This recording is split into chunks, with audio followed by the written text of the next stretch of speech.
Good morning, god damn it. Alright, piss and vinegar day. I just can't remember anymore. I simply can't. To whatever, who gives I'll just stop saying it. Who gives who cares what fucking day it is?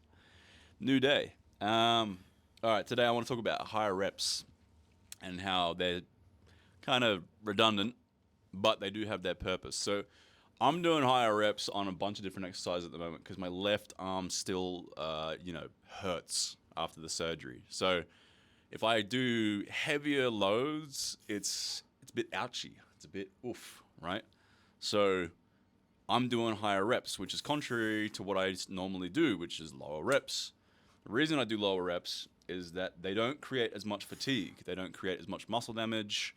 They don't create as much general metabolic stress or central nervous system fatigue, and therefore you can get away with more frequency of effort throughout the year.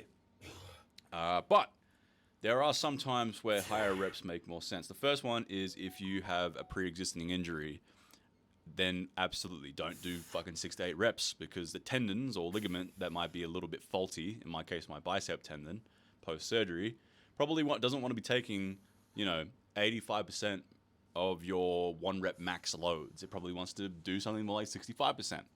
Also, blood flow is very important for healing injuries.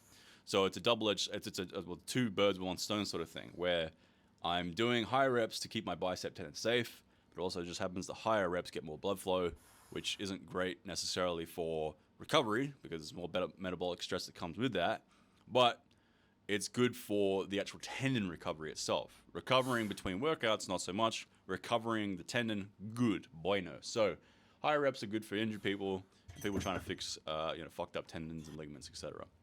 Another good thing about higher reps is if you are newer to the gym and you're trying to train back, or I don't know, rear delts, hamstrings, any muscle that you have a hard time connecting to, maybe side delts, higher reps make more sense because you will actually actively feel that muscle working far better. This isn't a huge deal if you've already been training for a long time and you know how to engage the muscles.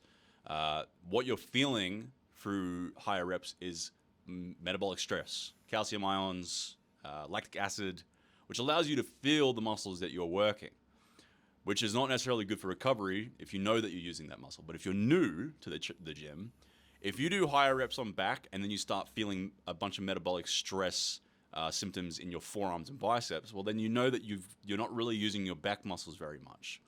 Whereas if you use higher reps and you go, oh, I can feel my back, good, means that you're using your back well. And that means do that for a little bit, get used to the movement, get used to getting better mind-muscle connection with the higher reps. As when you're weak and new, you recover quick to training anyway. So the difference in recoverability between low reps and high reps is probably not as important. But what it does do is give you more repetitions to learn the movement pattern, more repetitions to feel the muscles, and actually feel what it feels like to contract those fucking muscles. Whereas if you do 6 to 8, you're not going to get much of a pump. You're not going to get much metabolic stress. You're not going to get much lactic acid and feel that muscle working, which, again, isn't a problem if you're using that muscle, because the pump doesn't grow muscles, metabolic stress doesn't grow muscles, the sensation of using your muscles doesn't grow muscle unless you are indeed not using that muscle. Hence why, when you're new to the gym, use higher reps, learn the movement, get that muscle feeling, then switch to lower rep ranges when you're ready, because you now know that you're using that muscle, the back, the rear delts, the side delts, whatever muscle you're having a hard time engaging. In my case, when I do back day, I do actually enjoy higher reps. I enjoy higher reps in general because I like the pump. The pump's a nice feeling. I like feeling the muscles burning. I like the muscle damage that I get, which allows for delayed onset muscle soreness the next day from the muscle spindles or the nerve spindles being damaged. That all feels great. It doesn't mean fuck all for hypertrophy, however. But I do like it. And so the other point then would be is if you enjoy high reps more than low reps, for a myriad of different reasons, my case being that it means I can feel the muscles more and I like that shit, then fucking do it. Who cares? You might not get as many gains as the guy doing 6 to 8 reps because of the lack of frequency you can get away with, perhaps. But if you enjoy it, then you're more likely to do it. And the thing about training is if you don't enjoy it, then you're not going to get the same amount of gains because you're not going to be as mentally excited, and you're probably going to skip sessions because you're like, fuck, I don't want to do those heavy reps today. But if you're looking for absolute optimal training, then yeah, probably do lower reps if you can, because you will recover quicker and you will create more motor unit recruitment and mechanical tension quicker. Because if you're at 85% of your 1 rep max, the very first rep you do on any given movement, for the most part, is going to be almost full motor unit recruitment, if not entire motor unit recruitment, as opposed to, I don't know, 15 to 20 reps. The first 10 reps are totally redundant. They're type 1 fibers that are getting activated, and there's almost no hypertrophy coming from that. As soon as you get close to failure, then by all means, you are now then using motor unit recruitment. But it takes longer, and you don't recover as quick, and you might not get as much motor unit recruitment because you're not using as many motor units, a lot of words here, from the start. So higher reps, they have their place, but if you can, do lower reps. In the case of right now, looking here, doing my bicep curl, actually I switched the bicep curl here because didn't like the feeling of my bicep being stretched here. It was really fucking paranoid. I was super paranoid when I stretch out my bicep under load because I'm just like, oh, it's gonna tear.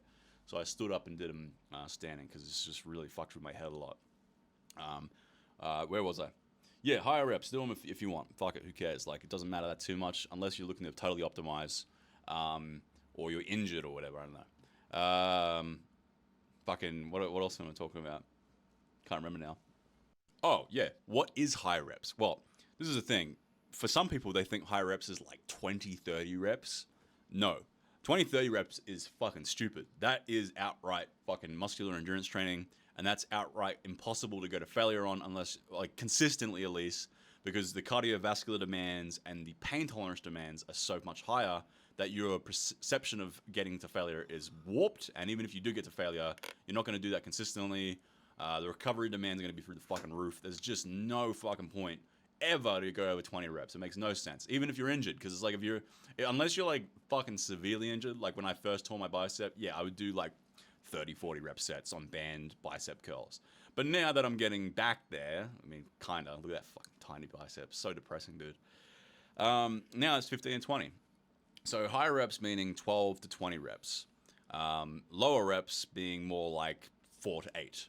And then in between, like 8 to 10, I mean, yeah, that's fine too, I guess. But really, anything over 8 is pretty much redundant. You don't need to do it. And I would consider 12 to 15 to be higher reps.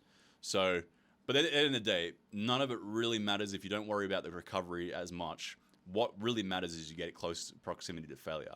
But it is harder to get to failure on higher rep movements. So for example, if you do 20 rep squats, try get to failure properly. It's going to be very fucking difficult because by the 15th rep, unless you're a fucking CrossFit guy or a twink doing fucking, ultra marathons or some shit, by the time you get to the 15th rep, you're going to be out of breath. You're going to be in agony. You're going to be fatigued. And therefore, going to failure is going to be much harder because you're likely going to fail cardiovascular or you're going to fail through pain tolerance. And then even if you do reach actual momentary muscular failure, then it might not even be full motor unit recruitment because your perception of failure is now so much further away from actual failure itself because of the amount of fucking fatigue and pain you're in. Whereas 6 to 8 reps on squats, fucking heaps easy to fail on, man. I get to the 8th rep of my, hardcore squat to failure. I get a little bit out of breath, but I'm not in that much pain. There's not much lactic acid going off. I'm not that out of breath. And therefore, it's fucking really quite easy to fail muscularity-wise on a 6 to 8 rep squat.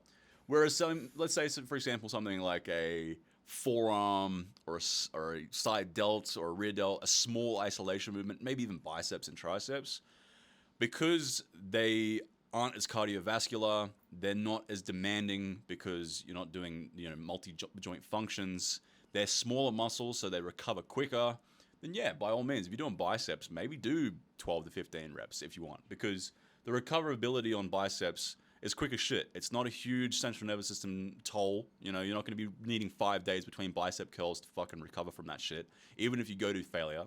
You don't need a bunch of days for the muscles to recover because the muscle damage will be minimal because the biceps are a fraction of the size of the glutes and quadriceps, for example. So in the case of the biceps, if you're injured like I am, or you just enjoy higher rep bicep curls, or maybe you're scared of injury on muscles like biceps, because biceps tear a lot easier than, say, a quad or a glute or a muscle like the lats. The lats don't really ever tear.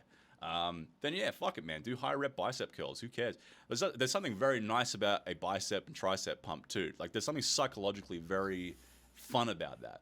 And then also, this isn't to say that science hasn't totally disproved that metabolic stress doesn't help with hypertrophy to some degree. It just sort of takes a backseat. But then we have something like sarcoplasmic hypertrophy, where it is pretty much undeniable, if you're looking to get sarcoplasmic hypertrophy, you do need a pump. So yeah, maybe there is something to the pump. Although, if there is something to the pump, then how the fuck did Dorian Yates and Mike Mentzer get so big? Because they didn't really go for pumps. The argument would be that because they're on anabolic steroids, they get a pump really easily. But yeah, it's kind of hit and miss. I'd say it's very, very likely that it's just mechanical tension, myofibrillar addition, that you're getting muscle size from. Therefore, lower reps is no different to high reps, only you recover quicker.